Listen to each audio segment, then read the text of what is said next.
ओम ज्ञानतिमिरन्धस्य ज्ञानाञ्जनशलाकया चक्षुरुन्मीलितं येन तस्मै श्रीगुरवे नमः।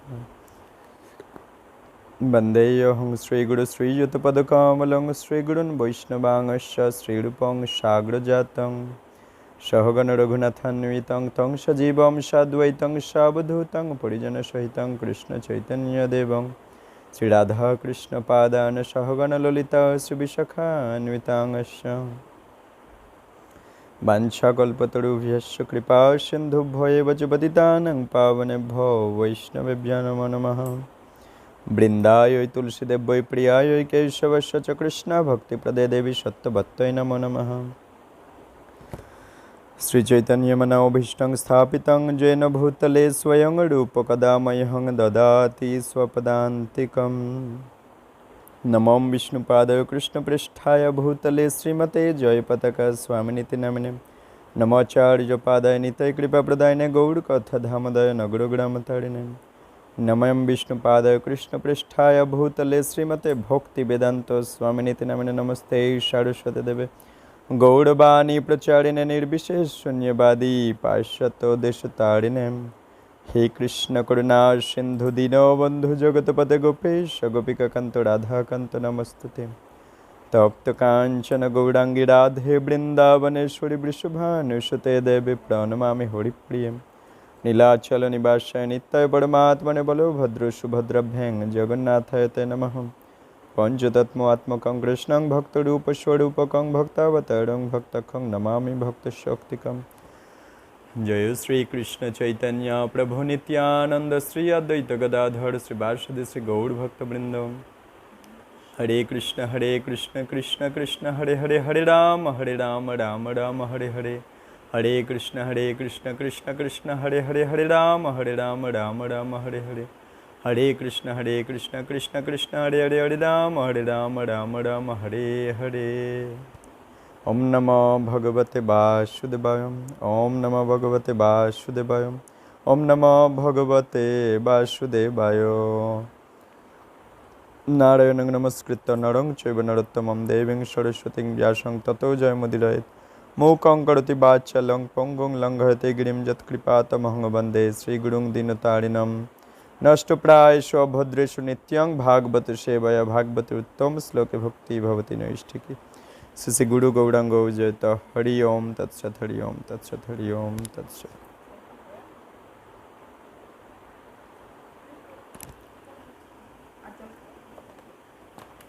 কত দূর হয়েছে? যতদূর আমি পড়েছিলাম ততদূর না তারপরে কিছু হয়েছিল? আচ্ছা আচ্ছা, তো আমরা রয়েছি ডায়মন্ড হারবার নামহট্ট সাপ্তাহিক নামহট্ট শনিবার বৈকাল করে প্রতি শনিবার বৈকালে। তো আমরা প্রশ্ন করুন উত্তর পাবেন গ্রন্থে প্রথম অধ্যায়তে আছি, প্রথম দ্বিতীয় ভাগের প্রথম অধ্যায়। এখন প্রশ্ন নম্বর 96 থেকে হবে প্রশ্ন এবং উত্তর আমরা শ্রবণ করব। প্রশ্ন করুন উত্তর পাবেন গ্রন্থ দ্বিতীয় ভাগ প্রথম অধ্যায় আপনি ও আপনার জগৎ, প্রশ্ন 96 পৃষ্ঠা 80। গীতায় বলে অত্যন্ত দুরাচারী লোকও কৃষ্ণ ভজন করতে শুরু করলে তাকে সাধু জানতে হবে। এ কথার অর্থ কি? ভালো প্রশ্ন। গীতাতে কৃষ্ণ বলেছেন অত্যন্ত দুরাচারী ব্যক্তিও যদি আমার ভজন সাধন করতে শুরু করে তাকে সাধু মহাত্মা বলে জানবে। এ কথার অর্থ কি? কারণ তিনি সঠিক পথে উপবিষ্ট হয়েছেন। তো এই কথার অর্থটা কি?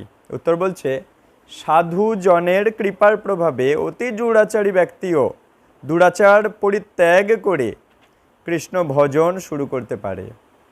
কাদের কৃপায়? সাধু জনের কৃপায়, সাধু মহাত্মার কৃপায়। বাবা এদিকে শোনো এবারে, ঠিক আছে? সাধু মহাত্মার কৃপায় অত্যন্ত দুরাচারী ব্যক্তিও দুরাচার পরিত্যাগ করে কৃষ্ণ ভজন শুরু করতে পারে।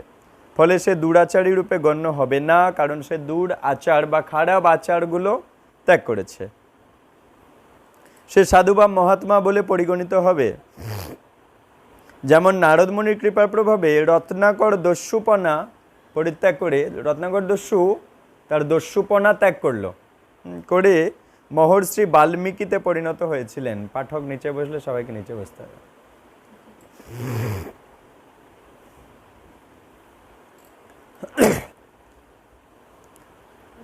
তো রত্নাকর দস্যু, যে কিনা দস্যু বৃত্তি করতো, ডাকাত ছিল, হ্যাঁ, যত রাস্তায় যত অন্ধকারে যত ব্রাহ্মণদের দেখতো, সব ব্রাহ্মণদেরকে মেরে ফেলতো, মেরে ফেলে তার কাছে যেটুকু সম্পত্তি আছে সেটুকানি তুলে নিত। সে এত ব্রাহ্মণ হত্যা করেছে, এত ব্রাহ্মণ হত্যা করেছে, হ্যাঁ, রত্নাকর দস্যু এত ব্রাহ্মণ হত্যা করেছে যে পৈতায় পুরো 2 গাড়ি ভর্তি হয়ে গেছে। এত পৈতা, ব্রাহ্মণের পৈতা, হ্যাঁ, ঠিক আছে, তো এত পৈতা জমা হয়েছে, 2 গাড়ি ভর্তি হয়ে গেছে। তাহলে মানুষ কত মেরেছে, হ্যাঁ। তা সেই দস্যু রত্নাকর যখন এই দস্যুবৃত্তি করছে, এখন নারদমুনিকে ধরেছে। নারদমুনিকে দেখে মনে করছে যে বা এ তো বেশ নাদুস নুদুস আছে, এর কাছে নিশ্চয়ই অনেক কিছু পাওয়া যাবে, বলে ধরেছে নারদমুনিকে, রত্নাকর দস্যু, ঠিক আছে। ধরে এখন বলছে, এই তুমি কোথায় যাচ্ছ, আমার কাছে আসো, এখন তুমি দস্যু রত্নাকরের আওতায়, আর তুমি পালিয়ে বাঁচতে পারবে না। তা বলছে ঠিক আছে, আমাকে ধরেছেন, তা ধরুন। তা নারদমুনির কোনো ভয় নেই, ভগবানের মহান ভক্ত। তা সে তখন কথায় কথায় বলছে, ঠিক আছে, আমাকে ধরেছেন, যা খুশি নেওয়ার নেবেন, কোনো আমি বাধা দেব না, তার আগে আমাকে একটা প্রশ্নের উত্তর দিতে পারেন, তারপর আমায় মেরে ফেলবেন, যা খুশি করবে। তা বলছে কী প্রশ্ন বলো, তুমি কি ছলনা চাতুরি করছো আমার থেকে পালিয়ে যাবে বলে। তা বলছে, তুমি এই যে এত পাপ কর্ম করছো, কেন করছো, তুমি কি জানো এগুলো পাপ কর্ম? বলছে হ্যাঁ, আমি জানি পাপ কর্ম, করছি, আমি তো সংসার চালানোর জন্য করছি, আমি তো আমার নিজের জন্য করছি না, আমি আমার বাবা মার জন্য করছি, স্ত্রীর জন্য করছি, পুত্রের জন্য করছি, তো পাপকর্ম করছি ঠিক আছে, কিন্তু আমি তো ওদের জন্য করছি, তাই আমি পাপকর্ম করছি, ওদের জন্য করছে, তাই আমার পাপের ভাগ ওরাই নেবে, আমার আর কি। তা বলছে তুমি একদম গ্যারান্টি শিওর যে তোমার পাপের ভাগ ওরা নেবে? জিজ্ঞেস করেছিলে কোনো দিন যে পাপের ভাগ নেবে কি না? কেন জিজ্ঞেস করার কি আছে, এটা তো সাধারণ ব্যাপার, আমি তো ওদের জন্য ইনকাম করছি, তাহলে ওরা পাপের ভাগ নেবে না কেন? এই আবার জিজ্ঞেস করার কি আছে, তুমি কি বোকা ব্রাহ্মণ তা কে জানে, এটা কেউ জিজ্ঞেস করতে লাগে? তা বলছে ঠিক আছে, তুমি একবার করেই দেখো না, কি বলে দেখো। তা বলছে না, তুমি পালিয়ে যাওয়ার ছল করছো, হ্যাঁ, পালিয়ে যাওয়ার জন্য বলছো, আমি জিজ্ঞেস করতে যাবো আর তুমি পালিয়ে যাবে না? বলছে না, আমি পালিয়ে যাব না, আমার কোনো ভয় নেই, তুমি এক কাজ করো, যদি সন্দেহ হয় তুমি আমাকে ওই গাছের ভালো করে পিচমোড়া করে আমাকে বেঁধে দাও, রেখে তুমি জিজ্ঞাসা করতে যাও। তো ভালো করে বেঁধে রেখেছে, রেখে এখন গেছে। রত্নাকর দস্যু তার মায়ের কাছে গিয়েছে, মায়ের কাছে গিয়ে বলছে, মা আমি তো কি করে ইনকাম করি তোমরা জানো? বলছে কেন জানতে যাব, তুমি কি করে ইনকাম করবে তোমার ব্যাপার, তো এখন তুমি বড় হয়েছো, তোমার দায়িত্ব, এক সময় তুমি ছোট ছিলে, আমি তোমাকে বড় করার জন্য আমার বুকের দুধ খাইয়ে তোমায় বড় করেছি, কত যত্ন লালন পালন করে, কত কষ্ট স্বীকার করে তোমায় বড় করেছি, 10 মাস 10 দিন তোমায় গর্ভে ধারণ করে কষ্ট করে বড় করেছি, এখন তোমার দায়িত্ব, এখন আমি তোমার আওতায়, তোমার আশ্রয়ে, তুমি কি করে করবে তোমার ব্যাপার, তোমার দায়িত্ব কর্তব্য সেটা। বলছে জানো মা, আমি পাপ কর্ম করি, তোমরা আমার পাপের ভাগ নেবে না, আমি তো পাপই তোমাদের জন্য করছি। কেন, তো পাপের ভাগ নিতে যাবে কেন? যখন তুমি ছোট ছিলে, তুমি কি আমায় জিজ্ঞাসা করেছিলে মা বাবা তোমরা কিভাবে ইনকাম করে আনো, কিভাবে কি করো? তুমি তো দিব্যি কিছু না জিজ্ঞেস করেই খেয়েছিলে, দিব্যি বড় হয়েছো, এখন আমি তোমাদের আওতায়, এখন তুমি কি করে করবে তোমার দায়িত্ব, কিন্তু পাপের ভাগ আমি নিতে যাবো কেন? আমি তো তোমার আশ্রয়ে, যার আশ্রয়ে থাকে সে তো পাপের ভাগ নিতে যাবে না, তাই আমি পাপের ভাগ নিতে পারবো না। বাবাকেও জিজ্ঞাসা করেছি, বাবাও একই কথা, পাপের ভাগ নিতে যাবে না। পত্নীকে জিজ্ঞাসা করেছে, সেই একই কথা, যখন বিবাহ করেছে তুমি দায়িত্ব নিয়েছিলে, হ্যাঁ, তো তুমি কিভাবে খাওয়াবে তোমার ব্যাপার, পাপের ভাগ আমি নিতে যাবো কেন, আমি তো তোমার আশ্রয়ে। সন্তানের কাছে গিয়েছে, সন্তানও সেই নিচ্ছে না, তো তখন ফিরে এসেছে, এসে জিজ্ঞাসা করছে যে কি তোমার সবাই কেউ পাপের ভাগ নিল? বলছে না, কেউ পাপের ভাগ নিচ্ছে না, একদম তার হাত পা কাঁপছে। তা তুমি কি জানো এই পাপের ফল কি আসে? হ্যাঁ আমি লোকের মুখে শুনেছি পাপের অনেক ফল, বলে তার হাত পা কাঁপছে। তা তুমি বলো, বলছে সে তখন এখন নরকের বর্ণনা করছে যে তুমি এই এই এই এই পাপ কর্ম করেছো, এই এই এই এই তার শাস্তি। শুনে তার হাত পা কাঁপছে। এতক্ষণ আগে ভাবছিল যে আমি তো সব কিছু ভাগ করে দিচ্ছিলাম, সবাই পাপের ভাগটাও নেবে, ভাগ ভাগ ভাগ ভাগ হয়ে যাবে, আমার হয়তো নগণ্য থাকবে, তাতে আর কি কষ্ট হবে। কিন্তু এখন দেখছি কেউ নিচ্ছে না, তা 100-এ 100 আমাকেই নিতে হবে। তা তখন বলছে তা এর থেকে বাঁচার উপায় কি, তুমি তো সাধু মহাত্মা, তুমি বলো। বলছে কেন আমাকে মারবে না? বলে না, আমি এখান থেকে এক্ষুনি মারা শেষ করে দিলাম। হ্যাঁ, তার আমি মারবো না, এবং বরঞ্চ আমি যেগুলো মেরে পাপের বোঝা হয়ে গেছে সেই পাপ থেকে বেরোনোর উপায় কি? তখন বলছে তুমি এক কাজ করো, ভগবান রামচন্দ্র হ্যাঁ আসন্ন, উনি আসবেন, এখনও উনি অবতার হননি। সেই রাম ভগবানের তুমি 60,000 বছর আগে, রামচন্দ্র ভগবান আসার 60,000 বছর আগের ঘটনা এটা। তা তখন বলছে সেই রাম ভগবান আসবেন এই দ্বাপর যুগে, এই ত্রেতা যুগে আসবেন তিনি। তো তাঁর নাম, ভগবানের পবিত্র নাম তোমাকে পবিত্র করে দিতে পারে, তোমার সমস্ত পাপ ডিলিট হয়ে যাবে যদি তুমি রাম রাম রাম রাম করতে থাকো। তা সে তো মরা, হত্যা করে করে করে মরা দেহ দেখে দেখে সে রাম আর বলতে পারছে না, মরা মরা মরা মরা বলছে। ঠিক আছে তাই বলো, মরা মরা মরা মরা মরা মরা মরা মরা করতে করতে করতে করতে এক সময় রাম এসে গেছে মুখে। এবং সে এত তপস্যা করেছে, সেই দস্যু রত্নাকর যেখানে বসে তপস্যা করেছে সেই দেহটা রক্তমাংসগুলোতে উই পোকা লেগে গেছে, হ্যাঁ উইয়ের ঢিবি হয়ে গেছে। তাই সংস্কৃত ভাষায় যাকে বলে বল্মিক বা উইয়ের ঢিবি, যেখানে বসেছিল সেই দেহটাতে পুরো উই হয়ে গেছে। হ্যাঁ, তারপর যখন তপস্যায় সিদ্ধ লাভ হলো তখন সেই দেহ ছেড়ে নতুন উন্নত দেহ লাভ করে সে তখন তপস্যার বলে সে ভগবানের হৃদয়ে, তার রামচন্দ্র ভগবান 60,000 বছর পরে আসবেন সেই লীলা দর্শন করতে পারছে। হৃদয় এত পবিত্র হয়ে গেছে, সমস্ত পাপ ডিলিট হয়ে, ভগবানের নামই এত পবিত্র শক্তিশালী।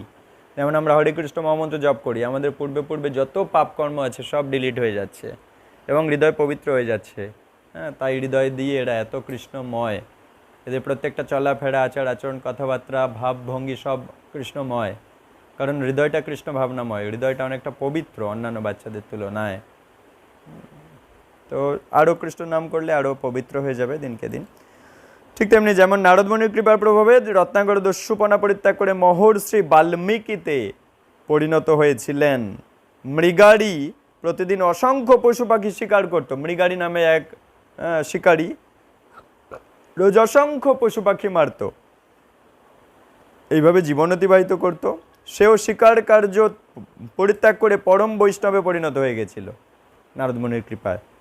শ্রীল প্রভুপাদের কৃপার প্রভাবে বহু নেশায় আচ্ছন্ন হিপি, আমাদের শ্রীল প্রভুপাদের কৃপায় বহু নেশায় আচ্ছন্ন হিপি ব্যক্তিরা নেশা ভাঙ সব পরিত্যাগ করে হিপি থেকে হ্যাপি কৃষ্ণ ভক্তে পরিণত হয়ে গেছে। কারো সাধুর প্রতি যদি একটু শ্রদ্ধা থাকে, হ্যাঁ কোনো ব্যক্তি যদি সাধুর প্রতি একটু শ্রদ্ধা করে, তার কথা শুনতে কৌতূহল যদি থাকে, সাধুর মুখের কথা শুনবো যে উনি কি বলে শিক্ষা দেন শুনবো, শ্রদ্ধা যদি থাকে আর শোনার যদি ইচ্ছা থাকে, তাহলে হরি ভজনে যুক্ত হতে তার ইচ্ছা জাগবে যে হ্যাঁ আমিও তাহলে কৃষ্ণ ভক্ত হব, আমিও হরি ভজন করব, ইচ্ছা জাগবে। নিজের নিকৃষ্ট প্রবৃত্তির প্রতি তার ঘৃণা জাগবে যে ইস ছি ছি ছি আমি এমনভাবে জীবন কাটাতাম, নিকৃষ্ট যত আচার আচরণ চলাফেরা সব কিছু ছিল সেগুলোর প্রতি ঘৃণা জন্মাবে, ইচ্ছি ছি ছি এইগুলো কেউ করে নাকি? জেগে যাবে, সেই ঘৃণা জেগে যাবে, নিকৃষ্ট জিনিসের প্রতি ঘৃণা তার জেগে যাবে সাধুর কৃপা দৃষ্টি যদি কারোর দিকে পড়ে। পরমেশ্বর ভগবান শ্রীকৃষ্ণ বলেছেন যদি তুমি সমস্ত পাপী থেকেও অতিশয় পাপী হও, মানে তুমি অনেক পাপকর্ম করে ফেলেছো কিন্তু পাপ থেকে বেরোনোর উপায় আছে, উপায় যদি না থাকতো ভেবে দেখেন তাহলে কি অবস্থা হতো। উপায় আছে, সেই হচ্ছে সাধুগুরু বৈষ্ণব মহাত্মা, সে হচ্ছে ভগবান। তাই বলছে তুমি যদি পাপী থেকেও অতিশয় পাপী বলে নিজেকে মনে করো, তাহলেও জ্ঞানরূপ নৌকার সাহায্যে পাপের সমুদ্র যা তুমি তৈরি করেছো সে সব অনায়াসে উত্তীর্ণ হতে পারবে গীতার জ্ঞান যদি লাভ করো। না না, চোখে কি একটা কায়দা করছে, চমচম। চমচম নামটা তোমার পছন্দ হয়েছে? বলছে আমার যন্ত্রণাটা কি তুমি ভুলে গেছো? আমার খুব কথা দিদিভাই বলেছিল, দিদিভাই বলেছিল। দিদিভাই আচ্ছা, তা গীতাতে ভগবান এটা 4:36 বলেছেন এই কথাটা। সুখদেব গোস্বামী বলেছেন কলিযুগে সব রকম দোষে মানুষ দুষ্ট হচ্ছে, দোষ ছাড়া কিছুই দেখা যাচ্ছে না কলিযুগে। তবু এই দোষের সমুদ্রের মধ্যে কেউ যদি কৃষ্ণ নাম করতে পারে, কি সেটা না, হরে কৃষ্ণ কৃষ্ণ কৃষ্ণ হরে হরে, হরে রাম রাম রাম হরে হরে, এই কৃষ্ণ নাম যদি কেউ করতে পারে এই কলিযুগে, অনেক দোষ ঠিক আছে, কিন্তু সরল উপায়ও আছে দোষ থেকে বেরোনোর, সেটা হচ্ছে কৃষ্ণ নাম। তবে সে দোষ মুক্ত হয়ে ভগবত ধামে চলে যেতে পারবে। এটা শ্রীমদ্ ভাগবতমে বলছে 12 স্কন্ধের 3 অধ্যায়ের 51তম শ্লোকে শ্রীমদ্ ভাগবতম থেকে বলছে যে কেউ যদি নামের মাহাত্ম্য বলছে, কেউ যদি কৃষ্ণ নামের আশ্রয় নেয়, কলিযুগে চারিদিকে সব দোষ, হ্যাঁ এটা কলিযুগের জন্য। হ্যাঁ, সত্যযুগে সবাই তপস্যা করত, ত্রেতা যুগে যাগযজ্ঞ করতো, বেরোনোর চেষ্টা, ঠিক আছে এই জগৎ থেকে। দাপর যুগে মূর্তি পূজা করত, আর এই কলিযুগে কেবল হরি নাম, হ্যাঁ ইজিয়েস্ট ওয়ে। তো হরের নাম মৈব কেবলম কলৌ নাস্তেব্য গতিরন্যথা। এই কলিযুগের কলমশ নাশ করবার কোনো গতি নাই হরিনাম বিনা। হরিনাম বিনা অন্য কোনো গতি নাই, কেবল হরিনাম, এছাড়া কলির থেকে বেরোনোর কোনো উপায় নাই। যত পাপী তাপী ছিল হরিনামে উদ্ধারিল, তার সাক্ষী জগায় মাধায়। হরিনামের মাহাত্ম্য, যত পাপী তাপী ছিল হরি নামে উদ্ধারিল। তাহলে আমরাও পাপী তাপী, আমরা উদ্ধার পাবো হরি নামের প্রভাবে। তাই সবারই উচিত হরি নামের আশ্রয় নেওয়া, কারণ এটা বিরাট বড় বেনিফিট, নিজেকে পবিত্র করার বেনিফিশিয়াল একটা থিংস ভগবান দিয়ে গেছেন কৃপা করে। তো যারা নিজেকে ভালো বলে মনে করে তারা আত্ম অহমিকাবশত হরিনাম না করতেও পারে। নিজেকে যদি মনে করে কেউ যে আমি খুব ভালো, সবার চেয়ে ভালো, আমার হরিনাম করার কোনো দরকার নাই, হ্যাঁ, আত্ম অহমিকা মানে অহংকার বশত হরিনাম না করতেও পারে।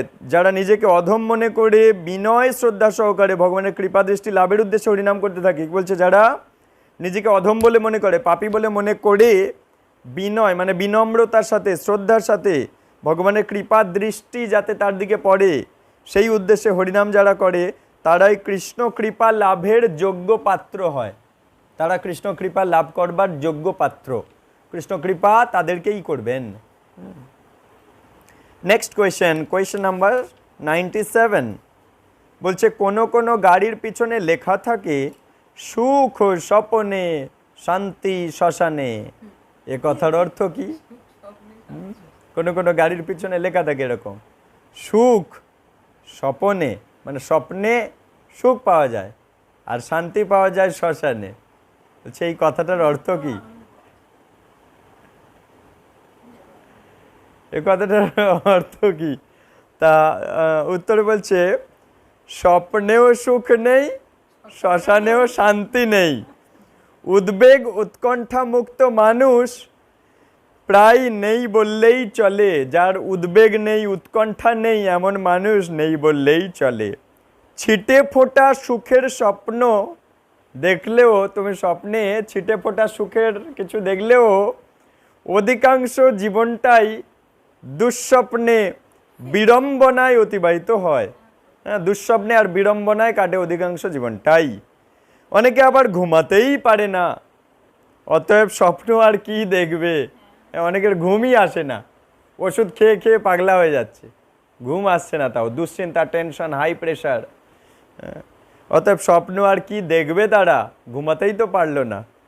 আমরা কল্পনা করতে পারি, আশা করতে পারি, অমুকটা করলে বুঝি সুখী হব, অমুকটা পেলে বুঝি সুখী হব, হ্যাঁ অমুকে আমায় সুখ দেবে। কিন্তু সেই আশা আকাঙ্ক্ষা নিয়ে বেঁচে থাকলেও আমার এমন নিখুঁত ক্যাপাসিটি নেই যে আমি সুখের অধিকারী হয়ে যাব, কারণ এটা দুঃখের জগৎ, এখানে কেউ সুখের অধিকারী নয়। এই জড় জগৎটাই দুঃখময়, এই এত গরম পড়েছে, কে সুখী? হ্যাঁ, কে সুখী? তো বইয়ে পড়তাম পৃথিবীর 3 ভাগ জল 1 ভাগ স্থল, 3 ভাগ জল আর 1 ভাগ স্থল, কিন্তু উপলব্ধ হয় 3 ভাগ অশ্রু লবণাক্ত সমুদ্র। অশ্রু লবণাক্ত সমুদ্র মানে যে সমুদ্রের জল শুধু লবণ, আর বাদবাকি 1 ভাগ মায়া সুখ রূপে প্রতিভাত স্থলভূমি, যেটা সুখের মতো দেখতে কিন্তু নানা বিড়ম্বনা যুক্ত। এই জড় এই স্থল দেশটা, স্থলভাগটা, হ্যাঁ, নানা বিড়ম্বনা যুক্ত। সুখের মতো দেখতে ঠিকই, কিন্তু নানা বিড়ম্বনা আছে, নানা সমস্যায় জর্জরিত এই স্থলভাগ। অবশ্য সমাজে কিম্ভূত কিমাকার বহু রকমের সুখ নিয়ে মানুষ রয়েছে। এই সমাজে কিম্ভূত কিমাকার বিভিন্ন রকম সুখ নিয়ে মানুষ রয়েছে, যেমন আহার সুখ, হ্যাঁ, নিদ্রা সুখ, বিহার সুখ, দেহ সজ্জা সুখ মানে দেহকে বিভিন্ন কায়দায় সাজানো, মৈথুন সুখ, নেশাদ্রব্য সেবনের সুখ, টিভি দেখার সুখ, গাল গল্প করার সুখ, অপরকে প্রতারণা করার সুখ, এগুলো সব বলছে কিম্ভূত কিমাকার বহু রকমের সুখ নিয়ে মানুষ কাটাচ্ছে। কি কি? যেমন আহার সুখ, এটা ওটা সেটা খাচ্ছে আর পেট ভুটভাট করছে আর গন্ডগোল হয়ে যাচ্ছে সব। কদিন পরে ডায়াবেটিস সুগার সব চলে আসছে, ধরা পড়ছে, ব্লাড ক্যান্সার ধরা পড়ছে, ইনসুলিন নিতে হচ্ছে, কেমো নিতে হচ্ছে, এইভাবে জীবনটা নষ্ট হয়ে যায়। আহার সুখ, সুখের পিছনে দুঃখ কটা দিন পর কটা বছর পর আছে। প্রচুর থামস আপ খাচ্ছে, কোকা কোলা খাচ্ছে, ব্লাডে সব বাজে বাজে ব্যাড কোলেস্ট্রলগুলো ধরা পড়ছে। তো একটু পড়ছে, হাড় সব গলে আছে, ভেঙে আছে, অস্টিওপরোসিস হয়ে যাচ্ছে, হাড় গোড় ভেঙে যাচ্ছে। তো আহার সুখ নিতে গিয়ে দুঃখই নিতে হচ্ছে আলটিমেটলি। কেউ খুব রসগোল্লা খেতে ইচ্ছুক, এখন তো সব খাবারে মাছে বলো চিকেনে বলো সবাইকে এই দিচ্ছে, ভেজাল না অ্যান্টিবায়োটিক টাইপের দিচ্ছে। তো এই আহার সুখ নিতে গিয়ে এই সমস্ত রোগ বাঁধিয়ে ফেলছে শরীরে। নিদ্রা সুখ, বিহার সুখ, দেহ সজ্জার সুখ, দেহ সাজাতে গিয়ে প্রচুর টাকা খরচা করছে আর প্রচুর টাকা জোগাড় করতে গিয়ে কষ্ট করছে গাধার মতো। হ্যালো, হ্যাঁ পাপা, হ্যাঁ বলো।